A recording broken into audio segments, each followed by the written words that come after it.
Item ಯಾವುದೇ ಇರಲಿ try ಮಾಡಿ ಆಚಿ ಚಿಕನ್ ಮಸಾಲಾ. ಬಿಜೆಪಿ ಕಾಂಗ್ರೆಸ್ ಮಧ್ಯೆ ಬಜೆಟ್ ಕದನ. ಕೇಂದ್ರದಿಂದ ಅನ್ಯಾಯ ಆಗಿರೋದಕ್ಕೆ ಸಾಲ ಆಗಿದೆ ಅಂತ ಆಕ್ರೋಶ. ನಮಗೆ ಸೀರೆ ಬೇಡ, ಗೌರವ ಧನ ಹೆಚ್ಚಿಸಿ ಅಂತ ಅಂಗನವಾಡಿ ಕಾರ್ಯಕರ್ತೆಯರ ಪಟ್ಟು. ಅವಕಾಶ ಕೊಟ್ಟರೆ ಇನ್ನೆರಡು ಬಜೆಟ್ ಮಂಡಿಸ್ತೀನಿ ಎಂದ ಸಿಎಂ. ಇಂದು ದೆಹಲಿಗೆ ಡಿಕೆ. ಸುದ್ದಿಯನ್ನು ನೋಡೋಣ ರಾಜಕೀಯ ನ್ಯೂಸ್ ಟಾಪ್ ನಲ್ಲಿ. ರಾಜ್ಯ ಬಜೆಟ್ ಮಂಡನೆಯಾಗಿದೆ. ಸೋಮವಾರದಿಂದ ಬಜೆಟ್ ಅಧಿವೇಶನ ಶುರುವಾಗಲಿದ್ದು ಕಲಾಪದಲ್ಲಿ ಕದನ ಏರ್ಪಡಲಿದೆ. ಇದು ಸಾಲದ ಬಜೆಟ್ ಅಂತ ತಿವಿದಿದ್ರು. ಹೀಗೆ ಸಾಲ ಮಾಡಿದ್ದನ್ನ ಸಮರ್ಥಿಸಿಕೊಂಡ ಸಿಎಂ ಮಾನದಂಡದ ಒಳಗೇನೆ ಸಾಲ ಮಾಡಿದ್ದೇವೆ ಎಂದಿದ್ದಾರೆ. ಇದಕ್ಕೆ ತಿರುಗೇಟು ಕೊಟ್ಟಿರುವ ಎಚ್ಡಿಕೆ ಅಂಕಿ ಅಂಶಗಳನ್ನ ಮರೆಮಾಚಿದ್ದಾರೆ ಅಂತ ಕುಟುಕಿದ್ದಾರೆ. ಸಾಲ ಮಾಡಿದ್ದೀವಿ, ಆದರೆ ಫಿಸ್ಕಲ್ ರೆಸ್ಪಾನ್ಸಿಬಿಲಿಟಿ ಆಕ್ಟ್ನ ಮಿತಿ ಒಳಗಡೆ ಮಾಡಿದ್ದೀವಿ. ಮಾನದಂಡ ಇದೆಯಲ್ಲ, ಆ ಮಾನದಂಡದ ಒಳಗಡೆ ಮಾಡಿದ್ದೀವಿ. ಫಿಸ್ಕಲ್ ರೆಸ್ಪಾನ್ಸಿಬಿಲಿಟಿ ಆ್ಯಕ್ಟ್ ಏನಿದೆ ಅದಕ್ಕೆ ನಾವು 3% ಒಳಗೆ ಇದ್ದೀವಿ ಅಂತ ಇವರು ಹೇಳ್ತಾರೆ. ಕಳೆದ ವಾರ ಇದೇ ರಿಸರ್ವ್ ಬ್ಯಾಂಕ್ನಿಂದ ಕೊಟ್ಟಂಥ ವರದಿ ಪ್ರಕಾರ GDP ಗ್ರೋತ್ ಏನಿದೆ 25% ಒಳಗಿರಬೇಕಲ್ಲ. GDP ಗ್ರೋತ್ನ 25% ಒಳಗೆ ಇವತ್ತು ಅದು ಮೀರಿದೆ. ಬಟ್ ಇವರು ಅಂಕಿ ಅಂಶದಲ್ಲಿ ಮರೆಮಾಚಿರ್ತಕ್ಕಂಥದ್ದೇನಿದೆ, ಇದರ ಎಫೆಕ್ಟ್ಗಳು ಮುಂದಿನ ದಿನಗಳಲ್ಲಿ ಪ್ರಾರಂಭ ಆಗುತ್ತೆ. ಅದೆಲ್ಲ ಹೊರೆ ಆಗಿರೋದು ಅದೆಲ್ಲ ಕೇಂದ್ರ ಸರ್ಕಾರ ನಮಗೆ ಕೊಡಬೇಕಾಗಿತ್ತಲ್ಲ, ಆ ದುಡ್ಡು ಕೊಡದೇ ಇರೋದ್ರಿಂದ ಹೊರೆಯಾಗಿದೆ. ಕೇಂದ್ರದಿಂದ ಅನ್ಯಾಯ ಆಗಿರೋದಕ್ಕೆ ಸಾಲ ಆಗಿದೆ ಅಂತ ಪ್ರಿಯಾಂಕ ಖರ್ಗೆ ಕೂಡ ಬಿಜೆಪಿ ವಿರುದ್ಧ ಗುಡುಗಿದ್ದಾರೆ. ನಮಗೆ ಕೇಂದ್ರ ಸರ್ಕಾರದಿಂದ ಆದಂಥ ಅನ್ಯಾಯದಿಂದನೇ ತಾನೇ ಇವತ್ತು ಇಷ್ಟೊಂದು ಸಾಲದ ಹೊರೆ ಬಂದಿರೋದು. ನಮಗೆ ಕೇಂದ್ರ ಸರ್ಕಾರದ ತೆರಿಗೆನಲ್ಲಿ ಏನು ಡೆವಲ್ಯೂಷನ್ ಆಗಬೇಕಾಗಿತ್ತು, ಅದರಲ್ಲಿ ಸುಮಾರು 80,000 ಕೋಟಿ ನಮ್ಗೆ ನುಕ್ಸಾನಾಗಿದೆ. ಈ ಸಲನೂ ಮತ್ತೆ 1,000 ಬಸ್ಗೆ ದುಡ್ಡು ಕೊಟ್ಟಿದ್ದಾರೆ. ಅದು ಅವ್ರ ಕಣ್ಣು ಕಾಣಿಸಲ್ಲ. BJP-ಅವರಿಗೆ ಟೀಕೆ ಮಾಡ್ತಾರೆ, ಆದರೆ ಇಷ್ಟೆಲ್ಲ ಸಹಾಯ ಮಾಡೋದನ್ನು ಅವ್ರು ಹೇಳೋದಿಲ್ಲ.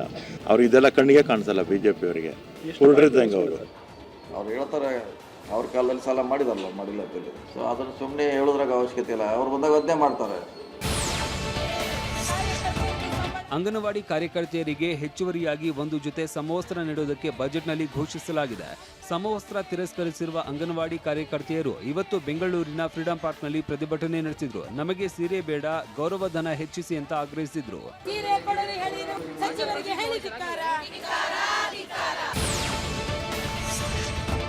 ಕುರ್ಚಿ ಹಗ್ಗ ಜಗ್ಗಾಟದ ಮಧ್ಯೆ ಸಿಎಂ ಸಿದ್ದರಾಮಯ್ಯ ದಾಖಲೆಯ ಬಜೆಟ್ ಮಂಡಿಸಿದ್ದಾರೆ. ನವೆಂಬರ್ ಕ್ರಾಂತಿ ಆಗುತ್ತೆ, ಜನವರಿ ಕ್ರಾಂತಿ ಆಗುತ್ತೆ, ಬಜೆಟ್ ಮಂಡಿಸುವಷ್ಟರಲ್ಲಿ ಕ್ರಾಂತಿ ಆಗುತ್ತೆ ಎಂಬ ಚರ್ಚೆಯ ನಡುವೆ ಬಜೆಟ್ ಮಂಡಿಸಿರುವ ಸಿಎಂ ಭಾರಿ ವಿಶ್ವಾಸದಲ್ಲಿದ್ದಾರೆ. ಹೈಕಮಾಂಡ್ ಅವಕಾಶ ಕೊಟ್ಟರೆ ಇನ್ನೂ 2 ಬಜೆಟ್ ಮಂಡಿಸ್ತೀನಿ, ಹೈಕಮಾಂಡ್ ನಿರ್ಧಾರವೇ ಅಲ್ಟಿಮೇಟ್ ಎಂದಿದ್ದಾರೆ. ಹೈಕಮಾಂಡ್ ಅವರು ಅವಕಾಶ ಕೊಟ್ಟರೆ ಮಂಡಿಸ್ತೀನಿ. ವಿಶ್ವಾಸ ಇದೆ. ಹೈಕಮಾಂಡ್ ಅವರು ಅಂತಿಮವಾಗಿ ಹೈಕಮಾಂಡ್ ಏನು ತೀರ್ಮಾನ ಮಾಡ್ತಾರೆ ಅದಕ್ಕೆ ಬದ್ಧರಾಗಿದ್ದೀವಿ. ಯಾಕಂದ್ರೆ ಮತ್ತೆ ಶುರು ಮಾಡಿದ್ದಾರೆ ಸರ್, ಬಜೆಟ್ ಆದ್ಮೇಲೆ ಬಿಡ್ತಾರಂತೆ, ಯುಗಾದಿ ಆದ್ಮೇಲೆ ಬಿಡ್ತಾರಂತೆ. ಯಾವುದು ಏನಾರ ಹೇಳ್ಕೊಳ್ಳಪ್ಪ, ultimately high command has to take a decision. High command ಬಿಡು ಅಂತಂದರೆ ಬಿಡ್ತೀನಿ, ಮುಂದುವರಿರಿ ಅಂತಂದರೆ ಮುಂದುವರಿತೀನಿ. ಹೈಕಮಾಂಡ್ ಬಿಡು ಅಂದ್ರೆ ಬಿಡ್ತೀನಿ, ಸಿಎಂ ಸ್ಥಾನದಲ್ಲಿ ಮುಂದುವರಿಯಿರಿ ಅಂದ್ರೆ ಮುಂದುವರಿತೇನೆ ಎಂದಿರುವ ಸಿಎಂ ಅಂಬೇಡ್ಕರ್ ಮಾತನ್ನ ಉಲ್ಲೇಖಿಸಿ ಮತ್ತೊಂದು ದಾಳವನ್ನು ಉರುಳಿಸಿದ್ದಾರೆ. ಮೈಸೂರಿನ ದೇಗುಲ ಉದ್ಘಾಟನೆ ಕಾರ್ಯಕ್ರಮದಲ್ಲಿ ಮಾತನಾಡಿದ ಸಿಎಂ ಅಧಿಕಾರ ಬಲಾಢ್ಯರ ಕೈಯಲ್ಲಿ ಇರಬಾರದು ಎಂದಿದ್ದಾರೆ. ಹಾಗೇನೆ ಪೂಜೆ ಪ್ರಾರ್ಥನೆ ಬಗ್ಗೆನೂ ಮಾತನಾಡಿದ ಸಿಎಂ ಒಳ್ಳೆ ಕೆಲಸ ಮಾಡಿದ್ರೆ ದೇವರು ಒಲಿಯೋದು ಅಂತ ವರ ಕೇಳ್ತಿರೋರಿಗೆ ಸಲಹೆ ನೀಡಿದ್ದಾರೆ. ಅದಕ್ಕೆ ಬಾಬಾ ಸಾಹೇಬ್ ಅಂಬೇಡ್ಕರ್ ಅವರು ಒಂದು ಮಾತನ್ನು ಹೇಳ್ತಾರೆ, ಏನಪ್ಪಾ ಅಂತಂದ್ರೆ ಅಧಿಕಾರ ಬಲಾಢ್ಯರ ಕೈಲಿ ಇರಬಾರದು, ಅಧಿಕಾರ ಎಲ್ಲರನ್ನೂ ಪ್ರೀತಿಸ್ತಕ್ಕಂಥ, ಎಲ್ಲರನ್ನೂ ಸಮಾನವಾಗಿ ಕಾಣ್ತಕ್ಕಂಥ ವ್ಯಕ್ತಿ ಹತ್ರ ಇರಬೇಕೇ ಹೊರತು ಅಧಿಕಾರ ಬಲಾಢ್ಯರ ಕೈನಲ್ಲಿ ಇರಬಾರದು. ದೇವರು ನಿಮ್ಮನ್ನ ಪ್ರೀತಿ ಮಾಡ್ತಾನೆ.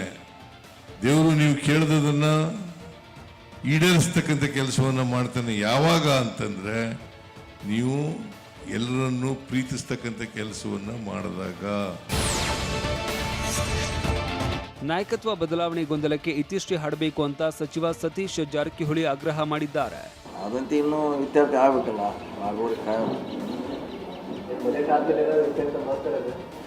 ಮಾಡಲೇಬೇಕಲ್ಲ. ಮತ್ತೆ ಇಲ್ಲಿವರೆಗೆ ಅದಕ್ಕೆ ಒಂದು ಇತಿಶ್ರೀ ಹಾಡಬೇಕು, ಫುಲ್ ಸ್ಟಾಪ್ ಆಗಬೇಕು. ಇಷ್ಟೆಲ್ಲದರ ನಡುವೆ ಡಿಸಿಎಂ ಡಿಕೆ ಶಿವಕುಮಾರ್ ಮತ್ತೊಮ್ಮೆ ದೆಹಲಿ ಫ್ಲೈಟ್ ಹತ್ತುತ್ತಾ ಇದ್ದಾರೆ. ಡಿಕೆ ದೆಹಲಿ ಪ್ರಯಾಣ ಈ ಬಾರಿ ಮಹತ್ವ ಪಡೆದುಕೊಂಡಿದೆ. ಯಾಕಂದ್ರೆ ಸಿಎಂ ದಾಖಲೆಯ ಬಜೆಟ್ ಮಂಡಿಸಿ ಮುಗಿಸಿರುವ ಹೊತ್ತಲ್ಲೇ ಡಿಕೆ ಇವತ್ತು ದೆಹಲಿಗೆ ತೆರಳುತ್ತಾ ಇದ್ದಾರೆ. ಮತ್ತೊಂದು ವಿಶೇಷ ಅಂದ್ರೆ ಇವತ್ತು ಕಲಬುರಗಿಯ ಚಿತ್ತಾಪುರದಲ್ಲಿ ಅಭಿವೃದ್ಧಿ ಕಾಮಗಾರಿ ಉದ್ಘಾಟನೆಯಲ್ಲಿ ಭಾಗಿಯಾಗಲಿದ್ದಾರೆ. ಬಳಿಕ ಎಐಸಿಸಿ ಅಧ್ಯಕ್ಷ ಮಲ್ಲಿಕಾರ್ಜುನ ಖರ್ಗೆ ಜೊತೆ ಡಿಕೆ ದೆಹಲಿಗೆ ಹೋಗ್ತಿದ್ದಾರೆ. ಇವತ್ತು ರಾತ್ರಿ ದೆಹಲಿಯಲ್ಲೇ ಡಿಕೆ ಇದ್ದು ನಾಳೆ ಬೆಂಗಳೂರಿಗೆ ಬರ್ತಾ ಇರುವುದು ಸಹ ಕುತೂಹಲ ಮೂಡಿಸಿದೆ. ಡಿಕೆ ಒಂದು ದಿನದ ದೆಹಲಿ ಪ್ರವಾಸ ಕ್ರಾಂತಿಗೆ ಮುನ್ನುಡಿ ಬರೆಯುತ್ತಾ ಎಂಬ ಪ್ರಶ್ನೆಯೂ ಹುಟ್ಟು ಹಾಕಿದೆ.